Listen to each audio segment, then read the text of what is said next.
तो प्रश्न तो आ गए हैं और एक प्रश्न जो प्रश्न नहीं है अभी, लेकिन बात हुई थी तो कई लोगों के मन में प्रश्न होता है ये, तो I just touch up on it briefly. और वो प्रश्न है कि अगर पाकिस्तान और भारत एक होते, मतलब पाकिस्तान होता ही नहीं, तो जो मुस्लिम पॉपुलेशन है वो साथ में होती, कैसे हैंडल होती। तो अब ये देखिए, इसमें दो भाई हैं, घर में रह रहे हैं, झगड़ा कर रहे हैं, आपस में लड़ रहे हैं, मित्रता कर रहे हैं, कॉमन लाइफ है, लेकिन उनकी कॉमन लाइफ से वो जुड़े हैं। तो समस्या कब होती है? जब पड़ोसी आके कहता है कि नहीं नहीं तुम आ जाओ मेरे साथ, मैं इसको काम तमाम कर दूंगा। तो ये जो पार्टीशन होता है ना, ये मानसिकता को पूरी तरह बदल देता है। पाकिस्तान का राष्ट्र का निर्माण ही इसी मानसिकता पर हुआ। दूसरा, एक रिलीजियस फंडामेंटलिज्म के आधार पे, उसके कारण जो फंडामेंटलिज्म है बहुत अधिक बढ़ा। फॉर इंस्टेंस, अगर आप राइटिंग्स पे जाएंगे कुरान की, हदीथ की, जितनी मुझे मालूम है, पढ़ी भी है मैंने थोड़ी बहुत, तो गज़वाए हिंद एक बड़े पासिंग रेफरेंस आता है। वो भी किस कंटेक्स्ट में आता है? वो एक कंटेक्स्ट में आता है जहाँ वेस्टर्न आर्मीज हैं और उधर से आर्मीज हैं, उनको आपको लड़ना है। उसका कंटेक्स्ट बिल्कुल अलग है। लेकिन जैसे ही पार्टीशन हुआ तो ये गज़वाए हिंद बहुत एक प्रोमिनेंट रूप में एक आइडियोलॉजी को सपोर्ट करने के लिए, फिर साथ में जो वेस्टर्न पावर्स हैं जिनका वेस्टेड इंटरेस्ट है, उन्होंने अब यूज करना शुरू किया। पाकिस्तान तो एक वासल स्टेट बन गया ना उसके पहले। अब बिकॉज पाकिस्तान का अस्तित्व इस पर निर्भर करता है कि वो भारत को कैसे नीचे करे या हटाए, तो उसने हिंदुस्तान के मुस्लिम्स को फीड करना शुरू किया है। हम सब जानते हैं, सारे अभी देखिए मदरसे भी बंद किए योगी जी ने, कहीं एक उनके खुद के कल्चर में नहीं है। It is not there. आप सऊदी अरेबिया कहीं जाए, ये क्रिएट की गई सारी चीज, क्योंकि डिवीजन हुआ। अगर डिवीजन नहीं होता तो आप ये चीज किस लिए क्रिएट करते? देयर इज नो गज़वाए हिंद, इट हैज कम सब्सिक्वेंटली। वो एक आइडियोलॉजी फीड कर दी गई। और वो आइडियोलॉजी क्यों स्वीकार की गई बाय एन एवरेज पाकिस्तानी? क्योंकि मूर्ख, नंबर वन, पैसे, अमेरिका के डॉलर, चीन का पैसा, तो वो आइडियोलॉजी फीड कर दी गई। और वही भारतवर्ष में भी मूर्खतापूर्ण। लेकिन अगर साथ में रहते तो धीरे धीरे सनातन धर्म में और हिंदुओं में वो शक्ति है कि उसको एब्जॉर्ब कर लेते with in house. In house चीजों को सेटल करना ईजियर होता है देन अगर वो चीज, अब हस्बैंड वाइफ लड़ते हैं ना, समझिए एक हिंदू मुस्लिम है, रोल चेंज होते हैं, लेकिन घर में है, कॉमन प्रॉब्लम होती है, कॉमन समस्याएं हैं, आप साथ साथ लड़ते हो। लेकिन कोर्ट में जब चले जाते हैं तो ये चीज बड़ी कॉम्प्लिकेटेड हो जाती है। तो प्रॉब्लम होती हिंदू मुस्लिम यूनिटी की, लेकिन उसका श्री अरविंद ने सॉल्यूशन बताए हुए हैं, बंगला राइटिंग्स में हर जगह बताए हुए हैं कि एक कॉमन भाव की मां हमारी कॉमन है। ये चीज पहले थी, ये फीड की गई ब्रिटिशर्स के द्वारा। उन्होंने 3 प्रकार के डिवाइड किए। एक आर्य द्रविड़ डिवाइड किया उन्होंने, क्योंकि वो जितना वीकेंड करेंगे इंडिया को, एक तो उनकी प्रवृत्ति, वो इसी तरह से उन्होंने गवर्नेंस की। दूसरा, हिंदू मुस्लिम डिवाइड। बंगाल का पार्टीशन क्यों हुआ था? उस समय क्या बंगाली लोग को ये प्रॉब्लम थी कि भाई हम हिंदू मुस्लिम हैं? ब्रिटिशर्स ने किया था। कुछ वेस्टेड इंटरेस्ट होते हैं लोगों के। और तीसरा उन्होंने जो डिवाइड किया, एक किया उन्होंने ऊपर नीचे, नॉर्थ इंडिया साउथ इंडिया, जो हम लोगों ने अनफॉर्चुनेटली आर्यन द्रविडियन के नाम से। दूसरा हिंदू मुस्लिम डिवाइड किया। और तीसरा उन्होंने डिवाइड किया सिख का जो ये तख्त बनाया, Sikh Akal Takht, Sikh as a separate nation का जो आइडिया है, ये भी ब्रिटिशर्स की देन है। क्या गुरु नानक जी ने कहा था कि हमको एक अलग राष्ट्र चाहिए? गुरु गोविंद सिंह जी और रंजीत सिंह जो इतने महान, इन्होंने भारतवर्ष की को बचाने के लिए किसको किसको नहीं मारा? ये आइडिया कहां से आया? एसजीपीसी का ब्रिटिशर्स की देन है। और किन लोगों ने पकड़ा इसको? जो एम्बिशियस थे। Same thing happened with the 2 nation theory. किन्होंने पकड़ा? जिन्ना कोई मुसलमान इस समय उसको कोई इंटरेस्ट नहीं था। पावर, एम्बिशन, हिंदुओं ने क्यों स्वीकार किया भारतवर्ष के पावर एम्बिशन? तो ये एम्बिशन का जो इतना भयानक प्ले हुआ है, इसके कारण ये सारी प्रॉब्लम हुई. नहीं तो people had learn to live और they would have lived very beautifully. ऐसा नहीं है, थोड़ी समस्याएं होती, छोटी मोटी होती है घर में, उसको हैंडल किया जाता है. और सनातन धर्म के अंदर वो स्ट्रेंथ भी है और वाइडनेस भी है, दोनों चीजें चाहिए. केवल वाइडनेस नहीं, स्ट्रेंथ भी चाहिए. कोई प्रॉब्लम. अब ये सारी मानसिकता में आ गया, गजबाए हिंद, बच्चे पैदा करो, ये करो, वो करो, मदरसों को प्रोलिफरेट करो जहां हम उसको जिहाद की शिक्षा देंगे. देयर वाज नो जिहाद. अब भगवान का प्लान कैसे ऑपरेट कर रहा है इसको चेंज करने के लिए? अब रूट में जा रहे हैं. अरब से कंट्री से बताया जा रहा है भाई तुम हो कौन? पहले तो वो अस्वीकार कर रहे हैं, यू आर नोबडी. अब देखिए अब कैसे प्लान चेंज हो रहा है भगवान का. अरब में अब जो भारत और इसके जो मुस्लिम हैं पाकिस्तान के, they are treated as second rate. मतलब they are not even taken as Muslims. वो तो कहते हैं ये तो एवं ही हैं, इनको हम नहीं मानते. हो गया. They understand this. और ये मैंने खुद भी अनुभव किया है. आप जाओ दुबई, अब when you meet you realise कि they are not interested in you, क्योंकि वो तो पैसा और अपनी दुनिया में रहते हैं. दूसरा, अरब के अंदर वो जो हार्डकोर इस्लाम है वो टूट रहा है. एक सिख को बस दिमाग में आ गया कि नहीं, लड़कियां रंगीन कपड़ा पहन सकती हैं, चला सकती हैं, हिजाब जरूरी नहीं है. शुरू हो गया ना. अब देखिए कितनी समस्या हो रही है. आइडियोलॉजिकल शिफ्ट हो गया वहां. अब वहां आइडियोलॉजिकल शिफ्ट हो गया तो आप किस आधार पर पकड़ोगे? आपने पकड़ा भी हुआ है पॉलिटिकल रीजन से. जो आने वाली जनरेशन है वो पूछेंगी, बोलेंगी नहीं, जहां ये ओरिजिन है वहां तो ये है ही नहीं. तीसरी प्रॉब्लम हुई आइडेंटिटी क्राइसिस की, क्योंकि एक मुस्लिम को ये नहीं पता कि मैं इंडिया को बिलोंग करता हूं या मैं अरब कंट्री को. वो सॉइल का है लेकिन वो मन उसका वहां जुड़ा हुआ है सेमिटिक रिलीजन की. तो अब ये सारी चीजें ऑटोमेटिकली चेंज हो रही है रूट से. अबू धाबी में मंदिर खुल गया, अब आप क्या तोड़ोगे? तो ये जो चीजें हो रही हैं ये सारी संकेत दे रही हैं कि एक मुस्लिम वर्ल्ड के अंदर एक आत्ममंथन प्रारंभ हो गया है. और इसीलिए आज की तारीख में आप देखें तो there are few million Muslims who have become ex Muslims. साथ में एजुकेशन है, डेवलपमेंट है. अब जम्मू कश्मीर के मुस्लिम को क्या प्रॉब्लम हो रही? कह रहे देखो इस पार तो लोग ग्रो कर रहे हैं, हमको वंचित क्यों? आप कब तक रिलीजन की अफीम पिलाओगे उनको? वो तो उनको रोटी कपड़ा ये भी चाहिए ना एक एवरेज मुस्लिम को. मुस्लिम हो या हिंदू, वो एक मनुष्य की आवश्यकताएं तो सेम है.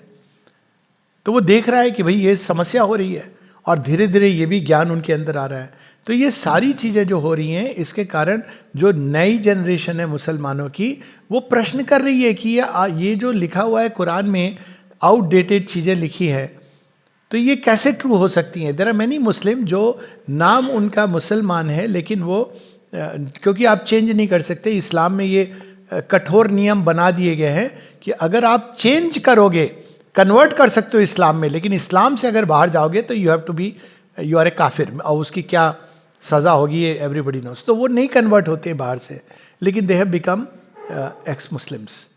वो नहीं मानते इस विचारधारा को. कईयों ने लेफ्टिस्ट विचारधारा पकड़ी उस समय, भारतवर्ष में कई है, लेकिन वो कहीं ना कहीं फिर भी अगर जहाँ चॉइस आती थी हिंदू मुस्लिम में तो वो मुस्लिम को चुनते थे. पर विचारधारा लेफ्टिस्ट थी, क्योंकि लेफ्ट ने मुस्लिम्स के साथ एक एलियंस किया हुआ है. वो एक दो असुरों का पंजा. पर ये अब धीरे धीरे by sheer growth of consciousness it is going to go away. और पूरा जो समीकरण बन रहे हैं, नए जियोपॉलिटिकल शिफ्ट आ रहे हैं, पर अगर वो साथ रहते तो ये चीजें नहीं होती. कठिनाई होती, पर कठिनाई तो होती, लेकिन ये जो हुआ है ये बड़ा भयानक हुआ है. टेररिज्म नहीं होता फॉर एग्जाम्पल. अब गृह युद्ध तो नहीं करेंगे ना, आपको पता है गृह युद्ध में मेरा भी विनाश होगा, लेकिन terrorism, cross border nuclear bombs ये नहीं होते. बहुत कुछ है जो नहीं आता. ये हवाला फंडिंग, ड्रग्स रैकेट, ये सब नहीं होता. अंदर में गृह युद्ध के लिए आप कितना फीड करोगे किसी को? खैर नहीं सुना. भगवान का तो प्लान अल्टीमेटली हो गई सही. But we are expanding too much throughout the Europe. उसमें क्या है, क्योंकि ये यूरोप को लेसन सीखना अच्छा है, एक्सपेंड करें.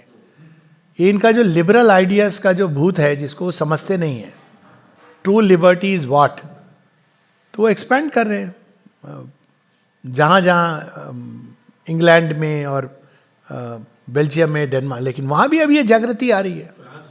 फ्रांस ने तो बुला करके लाया था अल्जीरिया से, बुला के लाया था फ्रांस में। तो धीरे धीरे वो जगाने का काम कर रहे हैं कि सांप तो हैं अब कब तक, कहते हैं बकरे की माँ कब तक खैर मनाएगी। तो they are beginning to realize, क्योंकि इनकी जो विचारधारा है उसको भी चेंज होना है। डेनमार्क में उन्होंने नियम बना दिया, we are not taking any Muslims. Italy में हो गया और कई जगहों पे ये चीज़ आ रही है। तो ये धीरे धीरे ये होगा, अटैक होंगे तो लोग रियलाइज़ करेंगे। हमास का क्या हुआ, जो इजराइल ने सहा, भारतवर्ष ने तो इसको 700 वर्षों से यही चीज़ देखी है। So slowly people are realizing, और इस्लामिक वर्ल्ड तो कोलैप्स करेगा। और एक बड़ी भूल कर रहे हैं ये बहुत सारे बच्चे पैदा करके। क्यों, आप देखिए आपकी जेनेटिक जो कैपेसिटी है ना, वो कम होती चली जाएगी। आप जितने बच्चे पैदा करोगे, आपकी मेधा शक्ति, आपकी बाकी शक्तियां क्षीण होती जाएगी। प्रकृति में रैबिट्स के बहुत बच्चे होते हैं, सिंह बहुत नहीं पैदा करता है। तो ये वो खुद ही सेल्फ डिस्ट्रक्शन की ओर जा रहे हैं।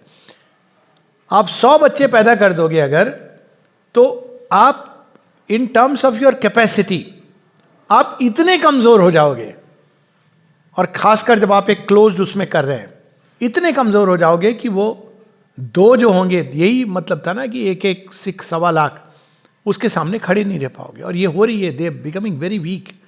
आप इनके हाँ फौजियों को देखो, कितनी story, they are running away, because आप जितने बच्चे पैदा करेंगे उतनी आप कमजोर होते जाओगे। तो ये तो खुद ही अपने विनाश की ओर जा रहे हैं। प्रकृति will find its way. Hopefully बुद्धि आ जाए, जो भी है। हाँ, यूरोप के बारे में है, जिसकी बात हम लोगों ने की थी पहले दिन। इंग्लैंड के बारे में प्रेडिक्शन है कि वो डूब जाएगा पानी में। हाँ, ये प्रेडिक्शन बड़ी पुरानी है। माँ ने एक बार कहा कि इट इज़ पॉसिबल। तो वो तो है, सारे ग्लोबल पैटर्न, वेदर चेंज होंगे, श्रिंक कर रहा है, डूब सकता है। वैसे ही वहाँ पे अब आयरिश, ये तो खुद को मानते हैं अलग है। हम लोग आयरलैंड को पार्ट मानते हैं, ग्रेट ब्रिटेन का हिस्सा। ये सारी चीज़ें अब एक्सपोज हो रही हैं।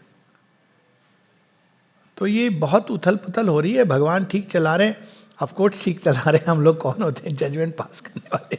लेकिन जिस तीव्रता से चीज़ें बदल रही हैं, आने वाले 50 वर्षों में बहुत कुछ जो अभी है बिल्कुल समाप्त हो जाएगा, नामो निशान मिट जाएगा, हिस्ट्री बुक में रह जाएगा Pakistan. Many such things will happen. Many nations will go away, क्योंकि वो राष्ट्र है ही नहीं, वो स्पिरिचुअल ट्रूथ से सपोर्टेड नहीं है। हाँ, लंदन में वहाँ के जो इमिग्रेंट्स हैं, मेयर वगैरह, गारंटी पोजीशंस। हाँ, वो ये अभी एक मेयर उस पोजीशन में आया है। ऐसे तो बहुत आए गए होते हैं, आए राम गए Ram. We should not worry about it. अच्छा है ना, वो एक्सपोज कर देते हैं इस ट्रूथ को। ये क्या कर रहे हैं ये लोग, ओसामा बिन लादेन देखो, उसने उस सत्य को उघाड़ दिया जिसको सब छिपा रहे थे। तो उस मेयर ने भी इस चीज को बता दिया जिसको नहीं, सब अच्छे, कोई समस्या नहीं है। अब वो फन उठा के खड़ा हो गया आपके पार्लियामेंट में। तो अब you are compelled to recognize जो आप छिपा रहे थे। कौन छिपा रहा था? लेफ्ट लिबरल छिपा रहे थे, क्योंकि वो मुस्लिम वर्ल्ड के साथ एलियंस करके मुस्लिम्स को भी मूर्ख बना के basically they have their own agenda. उसमें I don't want to go into it, उनका अपना एजेंडा है। पर अब ये एक्सपोज हो गया।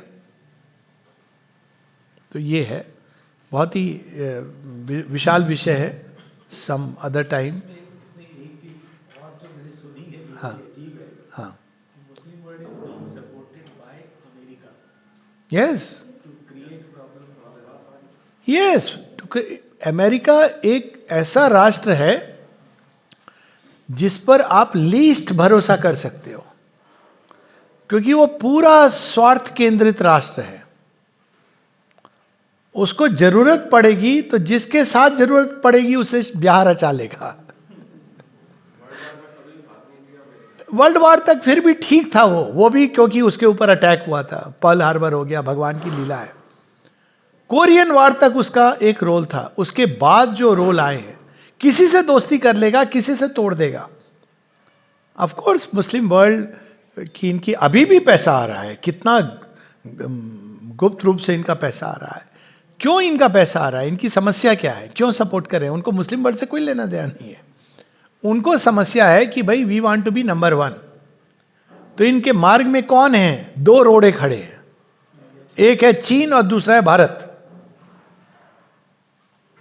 तो जब चीन से झगड़ा करना होता है, चीन को नीचे, तो ये भारत को दिखाते हैं, कुछ एक कंसेशन देते हैं।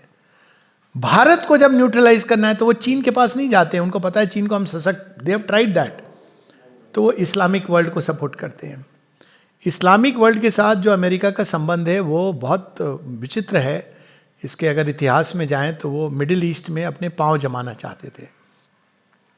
तो इसके लिए इन्होंने क्या किया, उन्होंने शिया ईरान को चुना। भगवान की लीला देखिए, क्योंकि सुन्नी से थोड़ा वो डर लगता था उनको, तो इन्होंने शिया ईरान को चुना। ईरान में रिवॉल्यूशन आया, नाम के शिया रह गए, गवर्नेंस सुन्नी हो गई, हार्डकोर हो गई। तो इन्होंने कहा अब हम क्या करें, परेशान हो गए, इनको पांव तो जमाने। तो इन्होंने सऊदी अरेबिया से दोस्ती बढ़ाई, उस समय दोस्ती बढ़ाई और खरीदा उनको, बहुत बुरी तरह खरीदा। शेख है, उनको क्या है, कोई पैसे दे रहा है, जहाज आएगा, ये टेक्नोलॉजी आ जाएगी, तेल हमारा है, टेक्नोलॉजी तुम्हारी, पैसे हम लेंगे, तुम भी लोगे। पेट्रो इकोनॉमी आई, डॉलर आया। डॉलर किस तरह से आया कि भाई जितने ट्रांजैक्शन होंगे डॉलर के हिसाब से होंगे। तो इन्होंने सऊदी अरब वर्ल्ड में अपना पांव जमाया। ईरान को इन्होंने छोड़ दिया, ईरान ने भी इनको छोड़ दिया, इन्होंने भी ईरान को छोड़ दिया। उसके बाद इन्होंने एक बड़ी भयंकर भूल की, इराक पे अटैक करके। अब जैसे ही इन्होंने किया इराक पे अटैक और जो हुआ, और अफगानिस्तान में जो हुआ, अब क्या हुआ है ना, इस्लामिक वर्ल्ड का इनके ऊपर से विश्वास उठ गया है। अब ये कोशिश कर रहे हैं, लेकिन अब सऊदी अरेबिया किस तरफ मुड़ रहा है? भारत की ओर। वो कह रहे हैं we want a stable friendship, stable partner, technology यहाँ से भी अब हमको मिल जाएगी।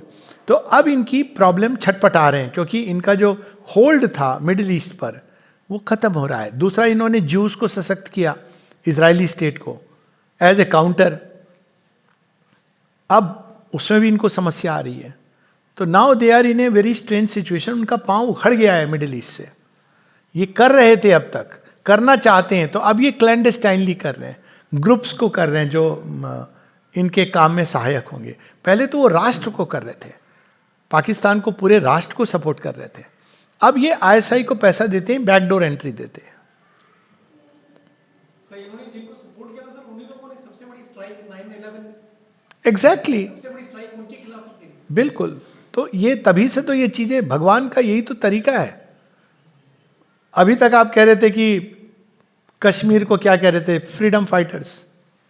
टेररिस्ट वर्ड नहीं था इनके डिक्शनरी में। 9/11 के बाद इन्होंने यूज करना शुरू किया। डोनाल्ड ट्रंप आया, जो भी है अच्छा बुरा, उसने तो कहा भाई ये तो टेररिस्ट हैं, ये बदमाश हैं। तो भगवान, ये जो बात हो रही थी, फॉल्सहुड निकल के बाहर आ रहा है, ये ट्रुथ का एक्शन है। और इसलिए बहुत कुछ अस्त व्यस्त होगा। I use a word for it, divine confusion सब जगह हो रहा है। यूक्रेन का वार सीधा साधा, यूक्रेन का वार क्लियर कट उनका अपना एजेंडा, उनको किसी से कोई लेना देना नहीं है अमेरिका को। यूरोप समझ रहा है, ऐसे बताते हैं कि एनर्जी सोर्सेज पे सब क्या करते कई चीजें हैं। अब वो कोल्ड वार की जो उनकी अब यूरोप इस बात को समझ रहा है कि भैया तुम्हारी लड़ाई में हम क्यों बीच में आ गए। They are realizing it. तो ये सत्य का जो एक्शन है फॉल्सहुड के ऊपर, अब वो अनकवर हो रहा है। जितना अनकवर हो रहा है उतना समीकरण बदलते चले जा रहे हैं। तो it's a process, it may take as I said another 50 years, may be less. इसमें क्या रशिया वीक हुआ है सर? रशिया वीक नहीं होगा। रशिया बड़ा इंटरेस्टिंग नेशन है, मैं गया हूं कई बार। रशिया की इकोनॉमी इंटरनली रेगुलेटेड है, वो किसी चीज के लिए टेक्निकली बाहर डिपेंडेंट नहीं है। तो वीक कितना भी आप कर दो, उसके अपने संसाधन इतने हैं। और फिर it had helped India, India is stand by, always there will be nations which will stand. अब कौन अमेरिका के साथ खड़ा होगा? Ukraine, everybody knows it's America. तो ये रशिया वीक नहीं होगा, ये इसकी बहुत बड़ी मिसकैलकुलेशन थी।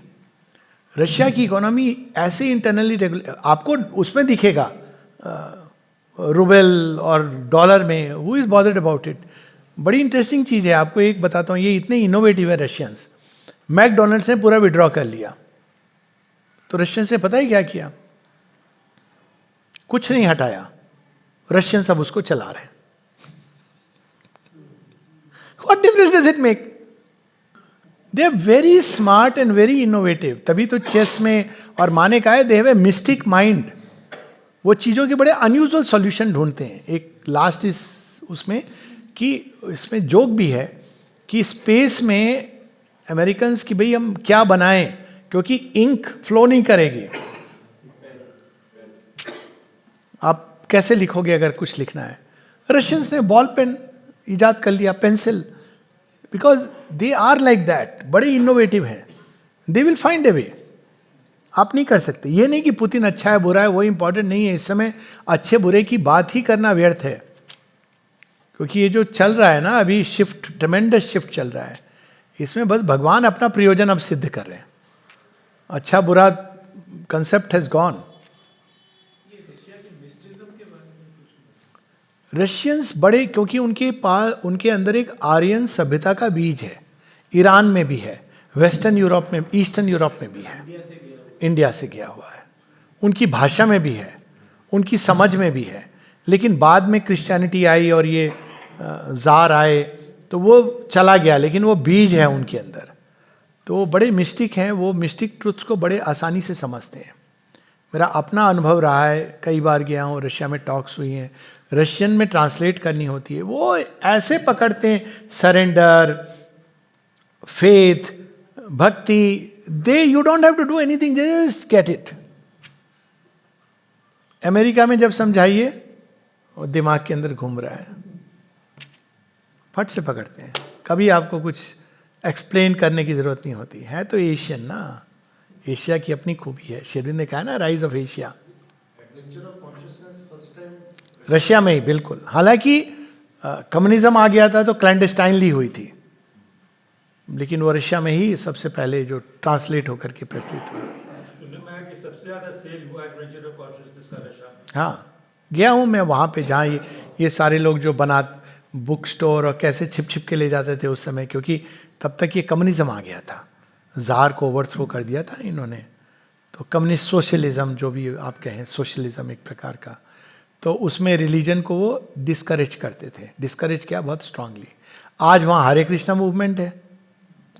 मेरी अपनी एक जब मैं गया, मैं, कविता और 2 और लोग आश्रम के गए, तो इन्होंने 2 और जो आश्रम के थे उनको रोक लिया, क्योंकि वो जॉबलेस है, मतलब आश्रमाइट है. और मैं और कविता पार हो गए. तो पूछने लगे वो कि हमने कहा उनको क्यों, उनको अलग ले गई पुलिस. हम बड़े परेशान. तो मैंने उनसे पूछा कि भाई क्या हो गया. तो no you wait. Again I asked them क्या हो गया. कोई कुछ बताने को तैयार नहीं है. तो थोड़ी देर बाद उनका एक ऑफिसर आया और मुझसे पूछने लगा कौन है आप. तो मैंने बताया. बोला वो जो 2 लोग हैं. मैंने कहा हाँ मेरे मित्र हैं. तो कहा आप क्यों लाए हैं. तो मैंने कहा मेरे मित्र हैं.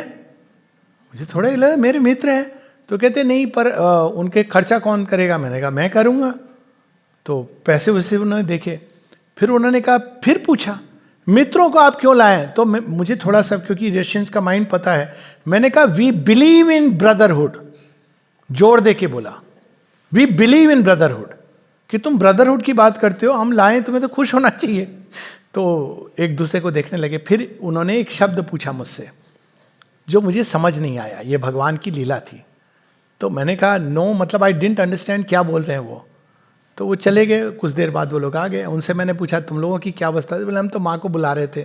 मैंने कहा डिपोर्ट कर देते. तो बोली जो माँ चाहती है. ये आश्रमाइट का हाल है. वो बड़े मस्त थे, हम यहाँ पर परेशान हो रहे थे. तो खैर आए वो.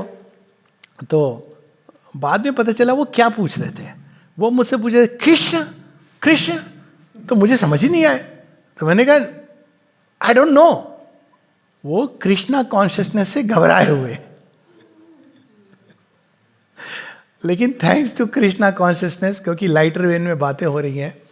अब वहाँ पे वेजिटेरियन खाना मिलता नहीं है. अब ब्रेड हम थोड़ी सी ले गए थे, भुजिया, ब्रेड मिल जाएगी ये सोच के, बटर मिल जाएगा, हम ब्रेड बटर भुजिया खाएंगे। यही केले ले लेंगे, फल ले लेंगे, ये हमने सोच के गए थे कि 7 दिन विल स्पेंड लाइक। मेरी टॉक्स भी थी और जो जाना है वहाँ पे। अब वहाँ पे थैंक्स टू कृष्णा कॉन्शियसनेस एक शुद्ध वेजिटेरियन राधा कृष्णा नाम का रेस्टोरेंट खुल गया है, और वो जहाँ मैं रुका था, माँ की कृपा है, 10 मिनट की वॉक। तो हम तो सुबह शाम वहाँ जा कर के वहाँ राजमा पूरी इंडल्जिंग टू हार्ट्स कंटेंट, वहाँ नॉनवेज मिल ही नहीं रहा है। तो भगवान अपने अपने ढंग से घुस रहे हैं सब जगह। We should not worry. Darwin और शेरविन, डार्विन इवोल्यूशन का केवल बाहरी भाग बता रहे हैं, फिजिकल इवोल्यूशन की बात करते हैं। लेकिन फिजिकल इवोल्यूशन क्यों होता है? तो डार्विन ने कहा survival of the fittest and struggle for survival. अब स्ट्रगल फॉर सर्वाइवल, उसको क्या पता है कि भाई मुझे सर्वाइव करना है? इसमें इम्प्लिसिट क्या है? प्रकृति में कोई प्रज्ञा है जो काम कर रही है, और उसमें प्रश्न चिन्ह यह है कि यदि सर्वाइवल ही गोल है तो वायरस में क्या कमी है, अमीबा में क्या कमी है?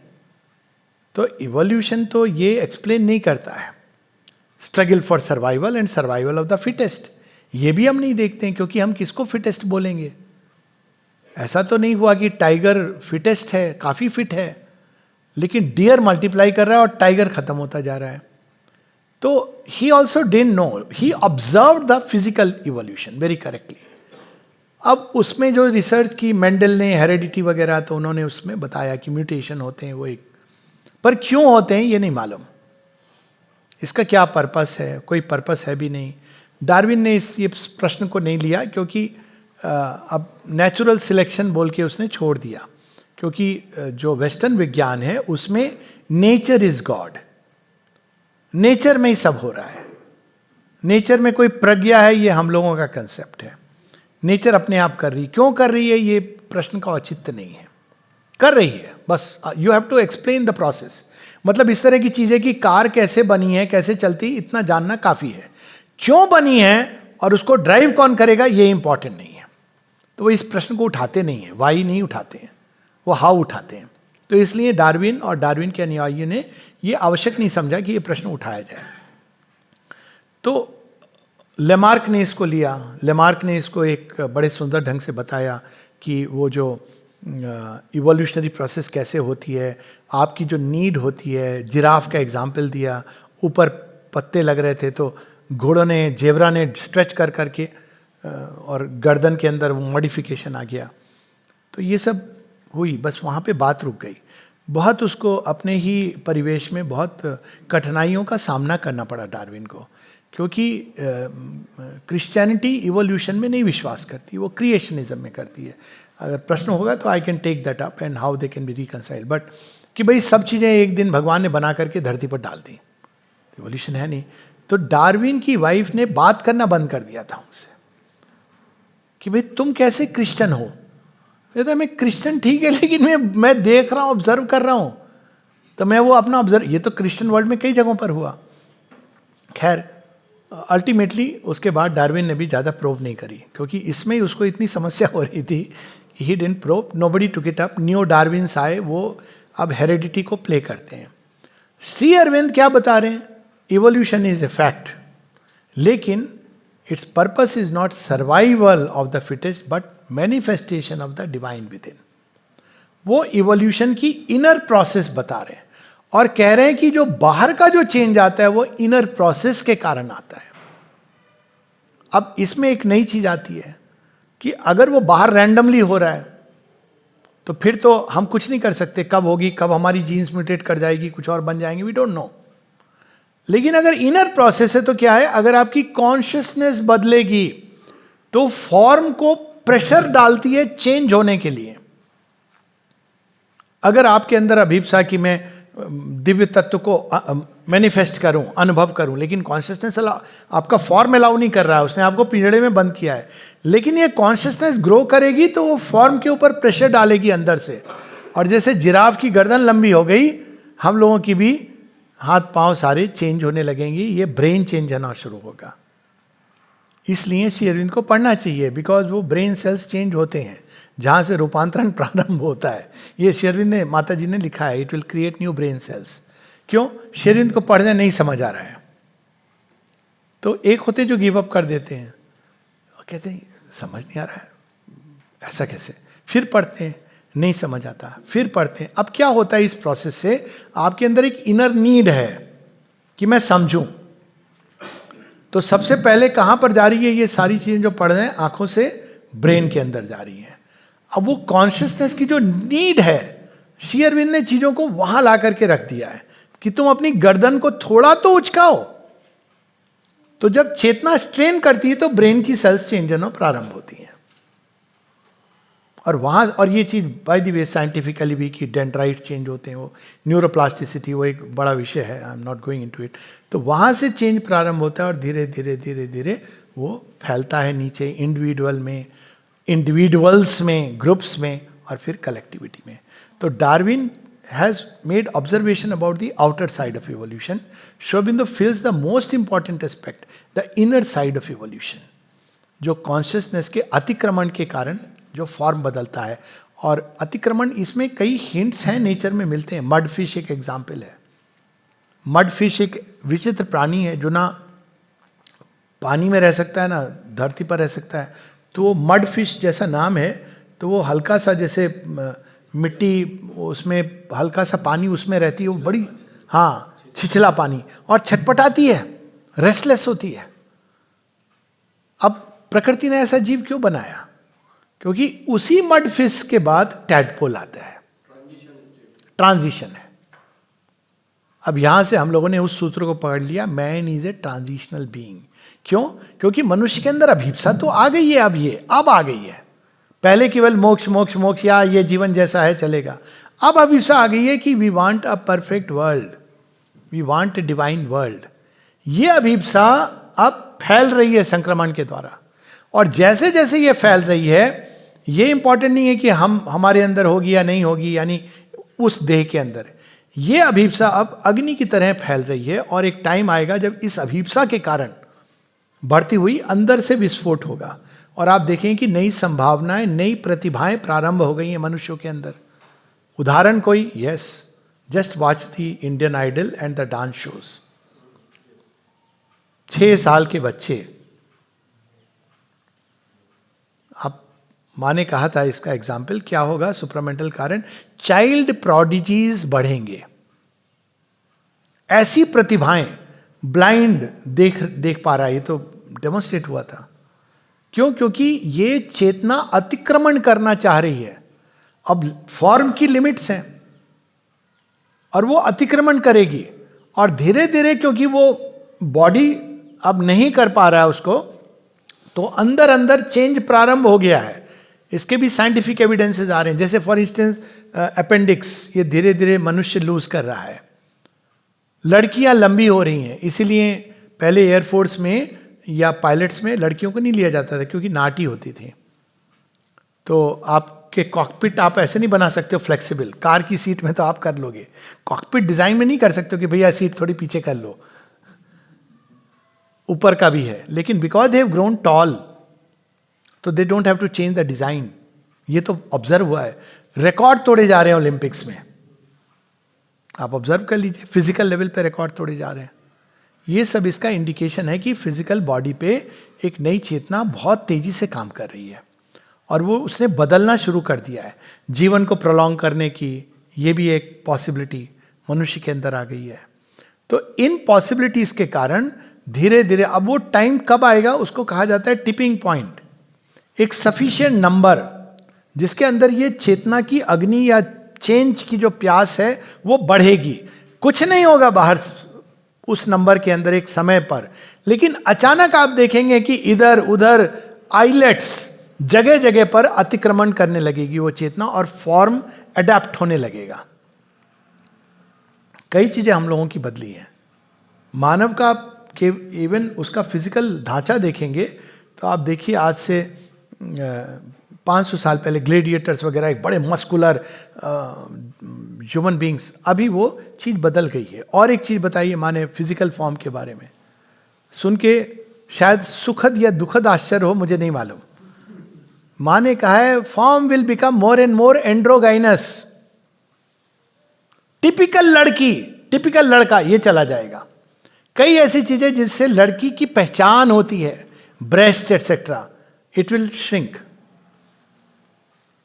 बोलिए, अब ये सुखद हो या दुखद हो, आई डोंट नो, परंतु एबनॉर्मलिटी नहीं कहलाएगी। हाँ, एबनॉर्मल के द्वार से सुपर नॉर्मल को जाता है ना व्यक्ति, अभी वो एबनॉर्मल लगेगा। खाने की नीड कम हो जाए, खाना की नीड तो मैंने खुद ने देखी है। मेरे मामा जी तो 50-50 पूड़ियां ऐसे खा जाएं खीर के साथ जैसे कुछ भी नहीं है, उनके लिए तो नॉर्मल चीज थी। आई एम श्योर कई लोगों ने इस चीज को ऑब्जर्व किया होगा। आज के पेरेंट्स की प्रॉब्लम है कि बच्चा खाता नहीं है ना, है कि नहीं है ये ऑब्जर्वेशन? ये तो आप अपने जीवन काल में देख सकते हैं ऑब्जर्वेशन। ये क्या हो गया खाने को? वो बच्चे जो एक समय में 50-50 पूड़ी खाते थे, लिविंग एग्जाम्पल हो। मेरे मामा जी, एक मामा के साथ, ये तो दूसरे मामा, एक मामा के साथ कंपटीशन हुआ, किसकी? मेरी दादी की डेथ में। और कंपटीशन हो रहा है अंदर की, आजा मुन्ना देखें कितनी गुलाब जामुन खाएगा। मैं भी लग गया, 18 तक तो मैंने काउंट रखा। उसके बाद मैंने कहा मामा नहीं खा सकता। उन्होंने 19, 20, 21, 22। My mom came and stopped him, ये क्या कर रहे हो? Vinodanand Jha chief minister of Punjab, हाँ 50 तो मिले कुछ भी नहीं। एग्जैक्टली। आज आप बच्चों को एक में भी वो मुश्किल से बस हो गया। क्यों ये चेंज आया है? किसने कहा? इट्स नॉट क्योंकि उन्होंने पढ़ लिया डायबिटीज, ये सब कोई डायबिटिक मिठाई नहीं छोड़ता है, भ्रम में मत रखिए। रहिए आर्टिफिशियल इंटेलिजेंस के बारे में आपका क्या? आर्टिफिशियल इंटेलिजेंस भी, ये जितनी चीजें आ रही है मनुष्य की चेतना को चैलेंज कर रही हैं। अब आर्टिफिशियल इंटेलिजेंस क्या कर रही है? वही चीज जो विज्ञान हमेशा करता है, जब वो एक कोई नई चीज लाता है तो उसके दो परिणाम होते हैं। एक तो व्यक्ति और एक कंफर्ट जोन में जाके उसका दास बन जाता है, और दूसरा जो होता है जो इवोल्यूशन को स्पीड अप करता है, क्योंकि अब नई चीज आ गई, अब आपका माइंड एक नई विक्ट्री की ओर जा रहा है। तो आर्टिफिशियल इंटेलिजेंस से भी यही होगा कि एक और ये मनुष्य को दास बना देगी, और बड़ा खतरनाक है वो सिनेरियो, टेक्नोलॉजिकल एडवांस। और व्यक्ति अगर उसके इवॉल्व नहीं हुआ साथ में, तो वो इसका क्या उपयोग करेगा? आप कल्पना कर सकते हैं। महाभारत के समय ये हो चुका है, अश्वत्थामा के हाथ में ब्रह्मास्त्र थमा दिया आपने। दूसरी ओर कुछ ऐसे होंगे जो इसी चीज के कारण वो उनका आंतरिक evolution, they will begin to seek for, आजकल जिसकी बात चल रही है स्पिरिचुअल इंटेलिजेंस, डिवाइन इंटेलिजेंस। आप खिलौने से खेल रहे हो, मन भर गया। कुछ होंगे जो चैट जीपीटी के हुक हो जाएंगे, ज्यादातर ऐसे होंगे। तो ज्यादातर तो वो खराबी हार्म ही करता है, तो वो बुद्धि कुंद हो गई आपकी, यू आर नॉट थिंकिंग। परंतु ये कुछ ऐसे होंगे जो शुरू में खेलेंगे इस खिलौने से, अब उनको कुछ नया चाहिए। नया क्या है? आपको साइंटिफिक फील्ड में अब अवेलेबल नहीं है, आएगा, कभी आएगा 200 साल बाद उड़ने वाली वो सब, या 50 साल बाद taxis, flying taxi, but is the same circle. तो फोर्स होके मनुष्य अपने अंदर में चेतना का अतिक्रमण करेगा। इसका एग्जाम्पल 60s में आया था। 60s में साइंटिफिक और इंडस्ट्रियल रिवॉल्यूशन के कारण ऐसा सोचा था वेस्टर्न वर्ल्ड ने कि हमने अल्टीमेट क्रिएट कर दिया। तो मानव चेतना ने क्या किया? सावित्री में एक लाइन है, if the heart of man rose not in revolt. तो सब बड़ा व्यवस्थित जगत था, हर चीज टेक्नोलॉजी, मशीन। तो ह्यूमन हार्ट ने रिवोल्ट किया, उसने कहा ये फिजिकल वर्ल्ड के अलावा कुछ और भी है। तो कहां चले गए लोग? बीटल्स, पॉल मैकार्टनी, एजुकेशन में रिवोल्ट हुआ, ड्रग्स की ओर चले गए, ऑल्टरनेट एक्सपीरियंसेस में चले गए, क्योंकि दे वर सिक एंड टायर्ड। आप हर चीज चल रही है आपके, आपने बटन दबाया ये हो गया, बटन दबाया वो हो गया। लेकिन वो जो हमने पढ़ा था, there is a need within the soul of man, the splendours of the surface never set. तो वो कुछ लोगों में एक्सेलरेट कर देगा इवोल्यूशन को। ये कुछ लोग ही हैं जो ध्वजवाहक, बाकी सब आर्टिफिशियल इंटेलिजेंस के साथ साथ नीचे गिरेंगे। कल पेपर में था सर, हाँ, एक रोबोट स्टेज पे कुछ चल रहा था, तो जो स्टेज पे लेडी थी उनको टच किया, पर काफी पेपर्स में क्या क्या रोबोट ने क्या किया? मतलब बियॉन्ड इंस्ट्रक्शंस, हाँ, वो तो कॉन्शियस, वो एक अलग चीज है विषय की, क्या एआई के टूल्स में रोबो के अंदर कॉन्शियसनेस है कि नहीं है। मेरा मानना है क्योंकि कॉन्शियसनेस सर्वत्र है, और अगर इंस्ट्रूमेंट आप बनाएंगे तो कॉन्शियसनेस यूज कर सकती है। और इसका एक प्रमाण था जब पहला कंप्यूटर बना था और माता जी को दिखाने लाए थे, जो दिखाने लाए थे उन्होंने स्वयं ये बात मुझे बताई है, फ्रैंक माथुर। वो लेके आए थे, 60s की बात है, उन्होंने माता जी को, पहला नहीं पर भारत में आया था पहला कंप्यूटर, तो पहला आया, माता जी के पास ले गए, तो माता जी के पास वो काम ही नहीं कर रहा था, माँ स्माइल करें, ये कन्वर्सेशन एजेंडा में है। तो फिर वो माता जी कहती हैं, see it won't work like this, I was seeing whether it is receptive to my force और नॉट। और मशीनों के बारे में माने कहा दे कैन बी रिसेप्टिव, वो शुगर मिल की मशीन के बारे में कहा है।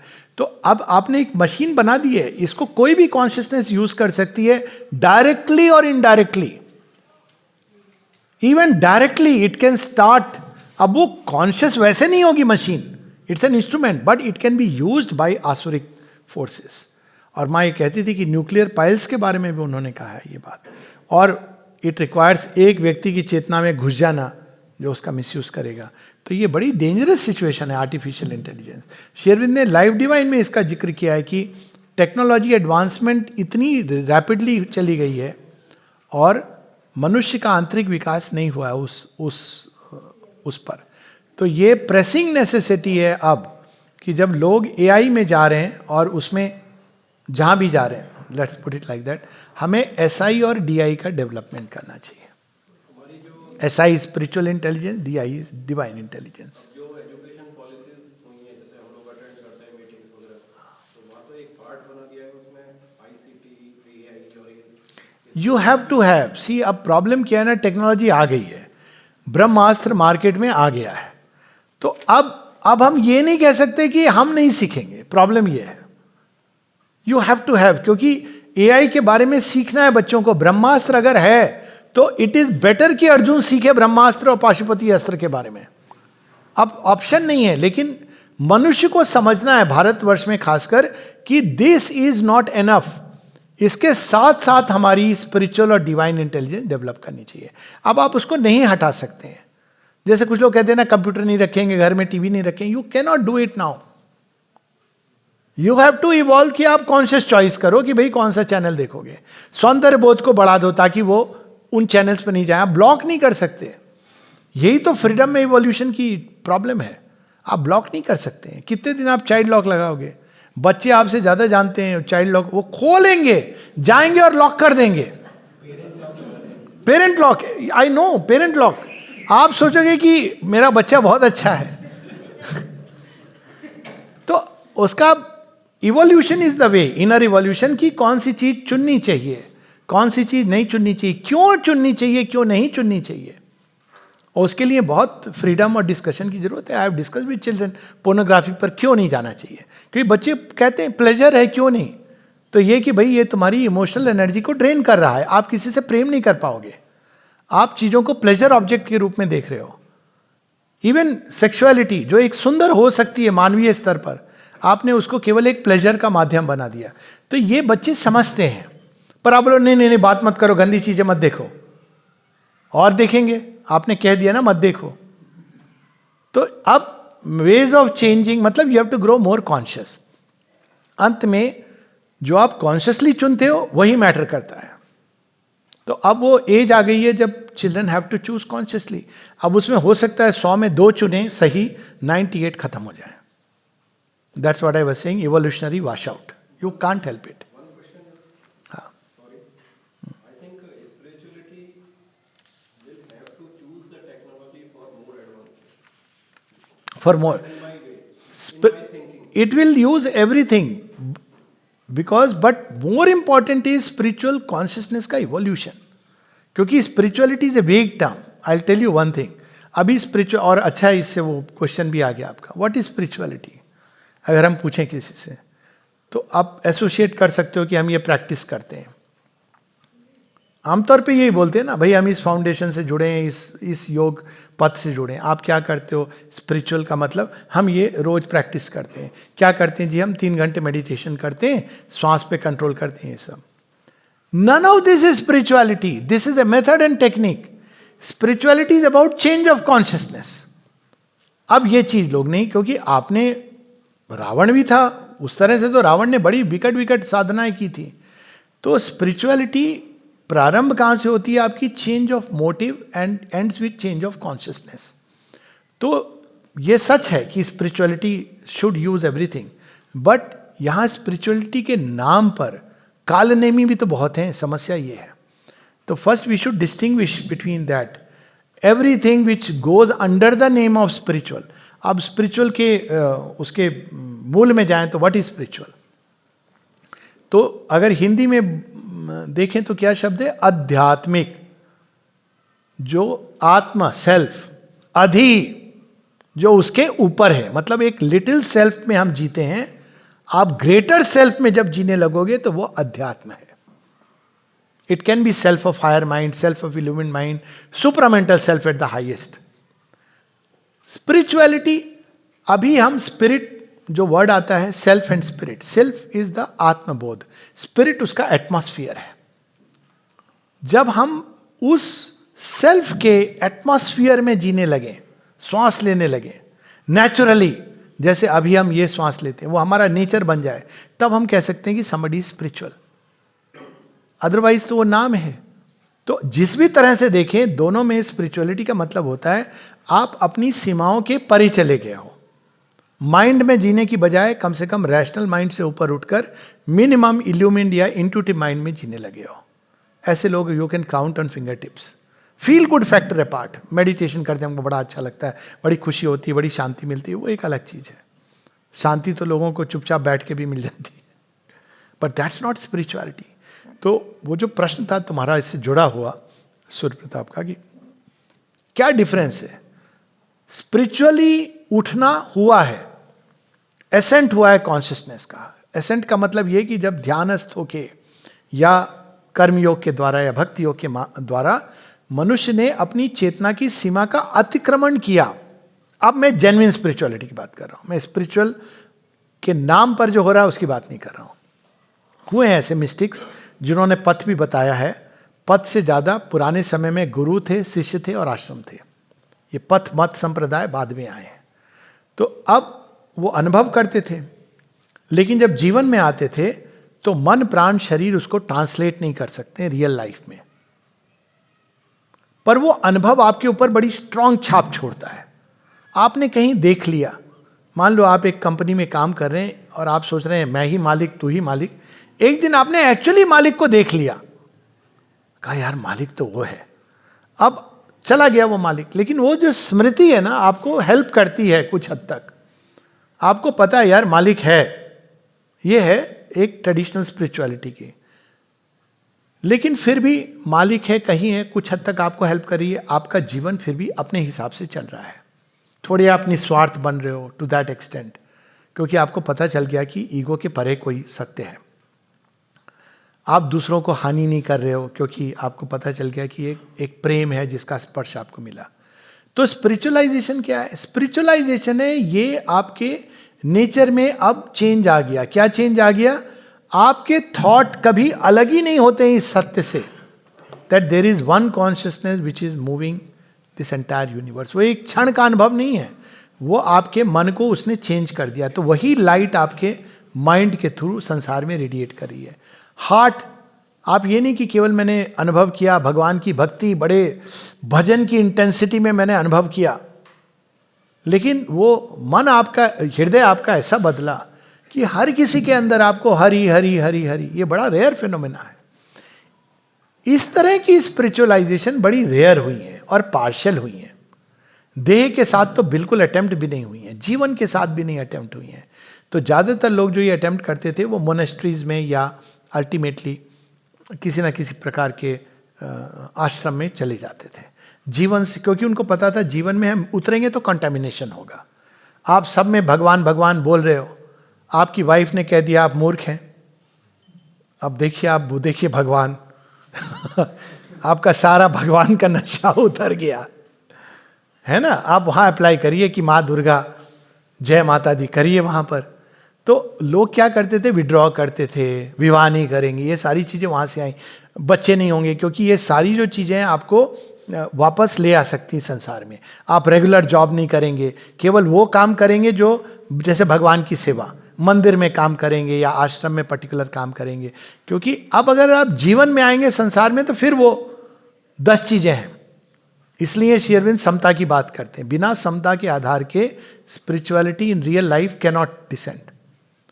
तो स्पिरिचुअलिटी जब आपके जीवन में जैसे श्वास ले रहे हो, बिना किसी प्रयास के स्वतः स्फूर्त हो जाती है, मन में, हृदय में, प्राण में, नेचर हो जाती है आपका, तो उसको स्पिरिचुअलाइजेशन। जैसे बंदर को ट्रेन करना और बंदर को मनुष्य बन जाना, ये अंतर है। स्पिरिचुअल कॉन्शियसनेस, बंदर या कुत्ते जो होते हैं देख के मनुष्यों को बिहेव करने, उनको पता चलता है कि मनुष्य को क्या चाहिए।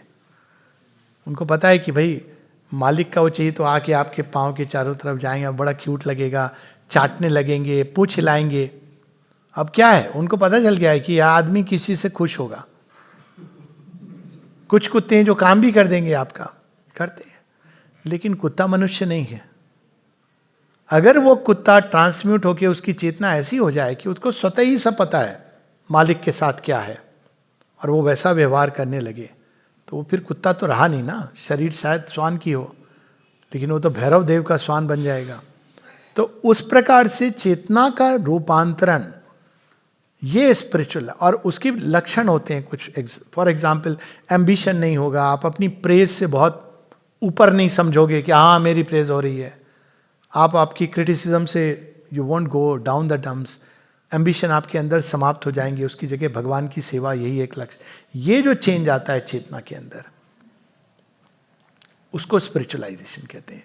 सिमिलरली साइकिक ट्रांसफॉर्मेशन भी एक्सपीरियंस किया है क्रिश्चियन मिस्टिक्स ने और भक्ति योगियों ने, और वो एक स्टेप्स हैं जिसके थ्रू हमको गुजरना है। वो तैयार करते हैं for the ultimate supramental transformation जो अब तक नहीं हुआ है। साइकिक चेंज हम लोगों को चेतना को turn toward the right and the light, ये ओरिएंट कर देता है। जिसका साइकिक जागृत है वो क्रूड चीजें नहीं कर पाएगा, असंभव हो जाएंगी उसके लिए, क्योंकि उसने उसको ये नहीं करना चाहिए, ये करना चाहिए, खत्म हो गया उसके अंदर। वो स्पॉन्टेनियसली ट्रुथ, गुड और ब्यूटी को चुनेगा। और स्पिरिचुअल ट्रांसफॉर्मेशन के बाद ये जो ओरिएंटेड है towards light and the right, it begins to grow into the light and the right, nature बनने लगता है। और सुपरामेंटल ट्रांसफॉर्मेशन उसको पूरा कंप्लीट कर देता है, डिविनाइज कर देता है। It is no more the light and the right, but all becomes the manifestation of the divine. एक छोटी सी पोयम याद आ गई, just give me few minutes. Poems पर है तो पढ़ ही लेना है थोड़ी बहुत बीच में। हाँ, ये पोयम बड़ी अद्भुत है। इसको श्री अरविंद ने, छोटी सी पोयम है, और माता जी ने इसको अपनी वाणी में,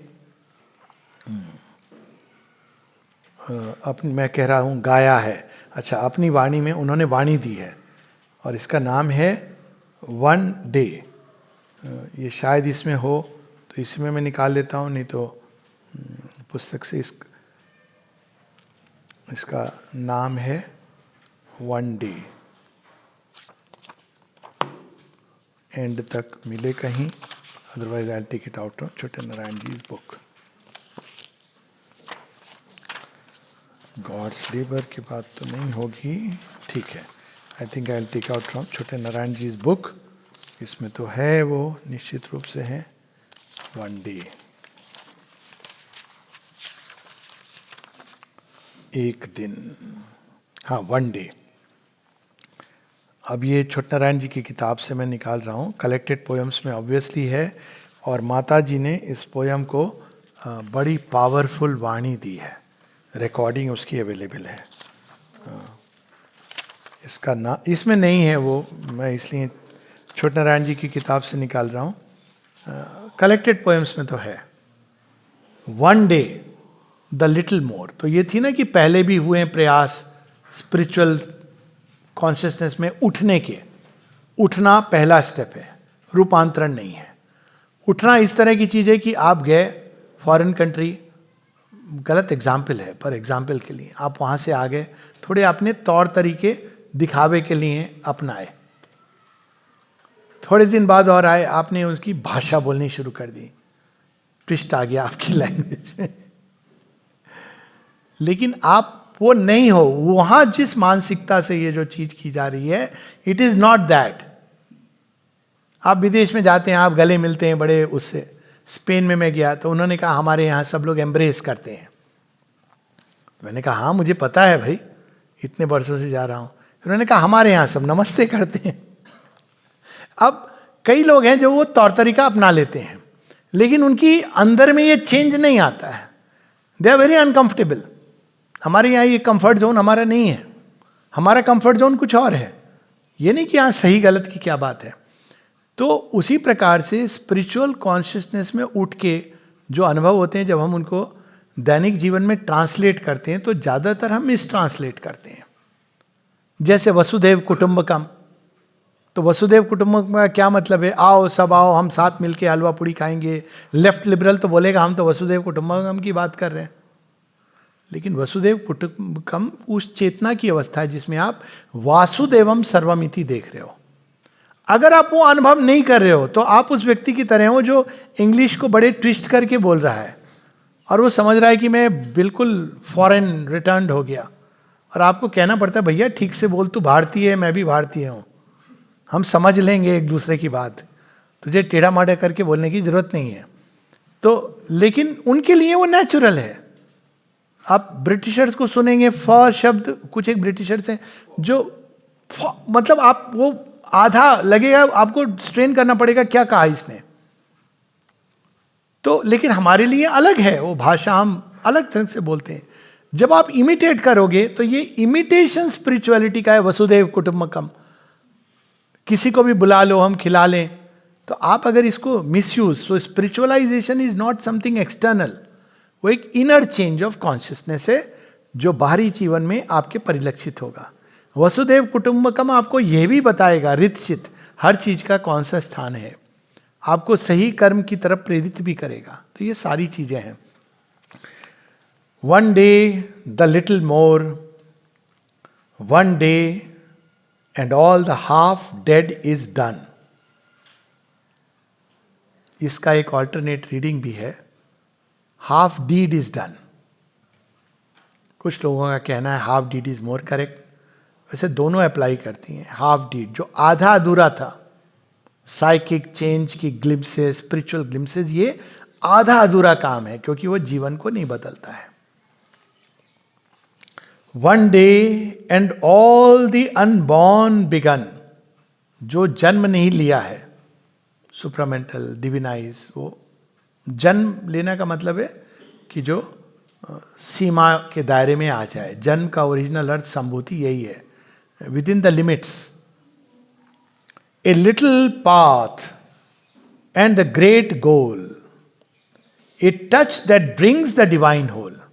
यह है सुप्रामेंटल टच, डिवाइन पूर्णता, होल।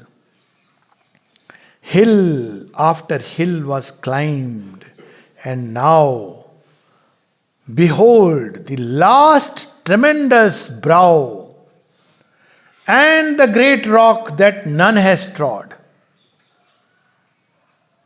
वो अंतिम छलांग, रॉक, जहां से आप स्पेस में चले जाते हो। A step and all sky and God. Hindi में इसका रूपांतरण है छुटनारायण जी द्वारा, एक दिवस, थोड़ा और अधिक,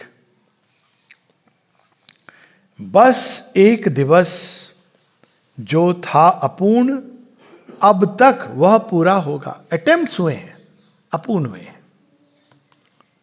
बस एक दिवस जो जन्मना अब तक पाया था जन्मेगा। प्रयास हुए, जितने भी स्पिरिचुअल मूवमेंट्स हुए, जेन्युइन की बात कर रहा हूं, सीयर्स, ये प्रकृति के एक एफर्ट थे मनुष्य को एक्सीड करने के। पर देखिए क्या हुआ, लोग उनको एबनॉर्मल, क्योंकि नहीं समझ पाते थे उनके तौर तरीकों को, तो इट चेंजेस यू कंप्लीटली। है राह जरासी जाना है पार जहां लक्ष्य है बहुत महान।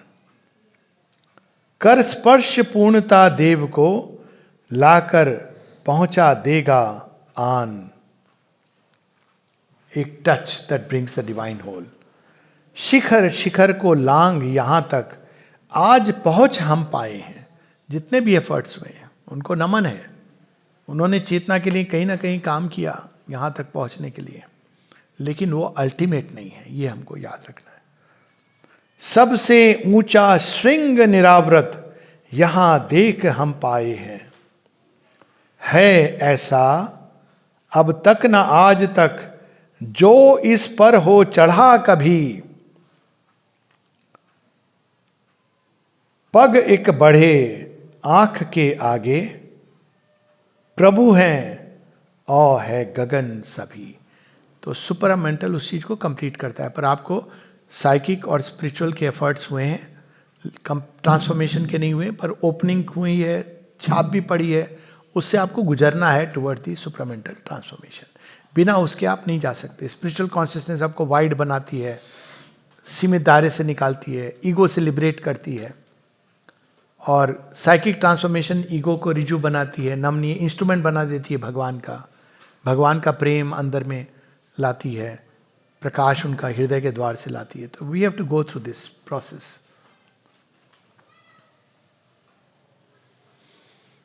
I think how to control the ego driven mind। बंदर नाच रहा है। जिस दिन वो अपने आप को मदारी के हाथ में सौंप देता है, तो वो अगर मदारी राम है तो हनुमान बन जाता है। माइंड को, ईगो ड्रिवन माइंड को भगवान की ओर मोड़ दीजिए। कैसे? उनके बारे में स्मरण करके, मनन करके, चिंतन करके। किसका? भगवान का। निस्वार्थ निष्काम भाव से कर्म करके, उनकी सेवा के भाव से करके, पूजा भाव से करके, पुण्य भाव से करके, भावनाओं में ईगो की जड़ों को अपने से प्रेम, मेरे स्वजन की जगह भगवान से प्रेम और भगवान से सारी सृष्टि से प्रेम जोड़ करके। तो जैसे जैसे हम ऐसा करेंगे, तब वही जो ईगो का बंदर है वो हनुमान बन जाएगा। यही डिफरेंस है। प्रश्न तो समाप्त हो गए हैं, पर है हमारे पास समय। वही अच्छा हुआ, मैं सोच रहा था कोई पोयम हम लोग पढ़ लें। ठीक है, ये तो अल्टीमेट है। रूपांतरण की विधि में एक पोयम है डिसेंट, इसमें डिसेंट ऑफ कॉन्शियसनेस, माँ की वो शक्ति, सुपरमाइंड, सुपरामेंटल, ये उतरती है अंदर में, और कैसे कैसे चेतना का रूपांतरण होता है। तो वह तो सारे चीज़ें हैं। इसमें देखो मैं है कि नहीं है। हाँ, इसमें नहीं, मैं देख रहा था इसमें है कि नहीं है। इसमें नहीं है, तो हम Shri Aurobindo's life through his poems, we will come to that.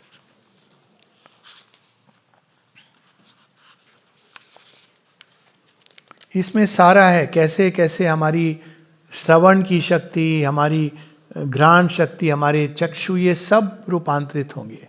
Senses का, नर्व्स का, ये सब विस्तार में माता जी ने बताया है। और दो डिवाइन सेंस, दो पोएम हम पढ़ लेंगे, एक ट्रांसफॉर्मेशन और अंत करेंगे दी गोल्डन लाइट से। तो ट्रांसफॉर्मेशन पेज 46 पर है, 46 रूपांतरण, श्री अरविंद के योग का लक्ष्य। अब खुद ही पता चल जाएगा कि रूपांतरण जो है वो अब तक हुआ था कि नहीं हुआ था। आप पढ़िए, पता चल जाएगा। My breath runs in a subtle rhythmic stream. अब सहज प्राणायाम हो गया, आपको कुछ नहीं करना है। उसने कौन सी रिद्म पकड़ी? वो रिद्म नहीं कि 4, 6, 8, वो रिद्म जिससे भगवान चलाएंगे।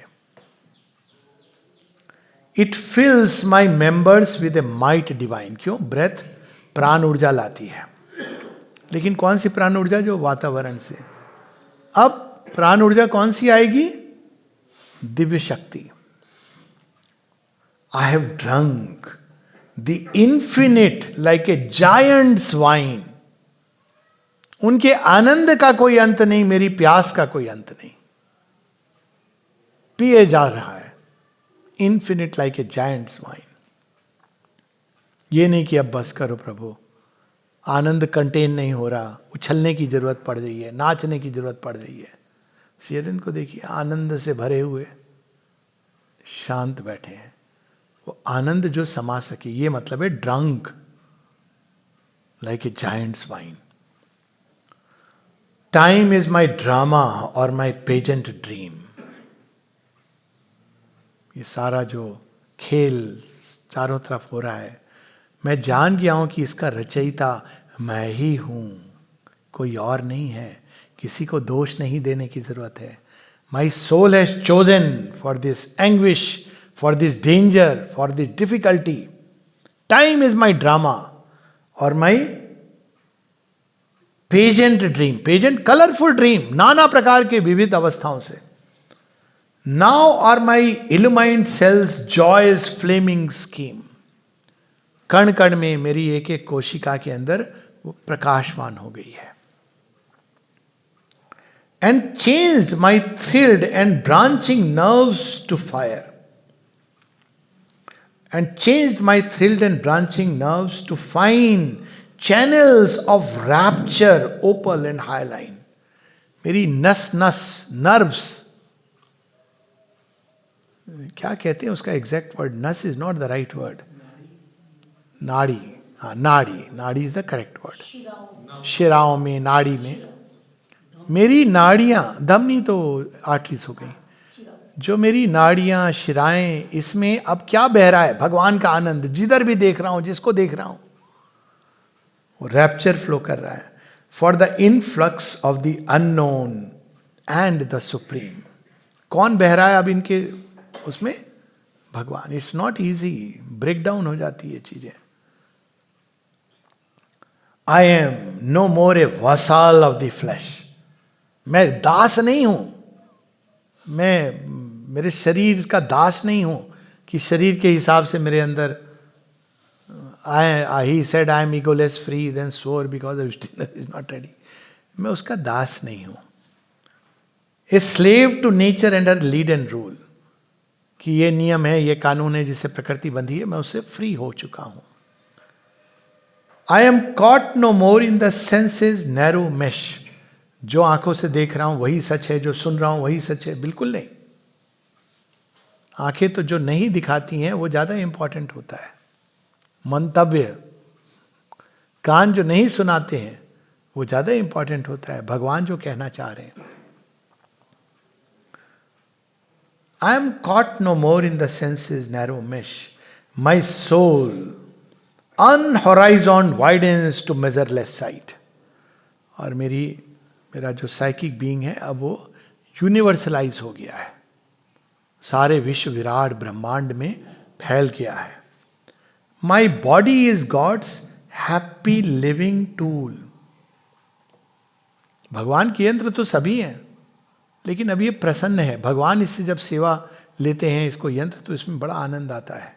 लिविंग, जीवंत. ये नहीं कि ठीक है कर लो भगवान हमसे काम. My body is God's living happy living tool. My spirit a vast sun of deathless light. The golden light.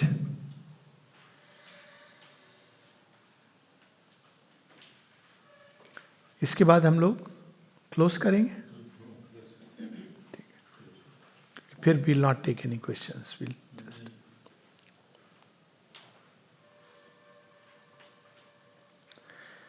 The golden light.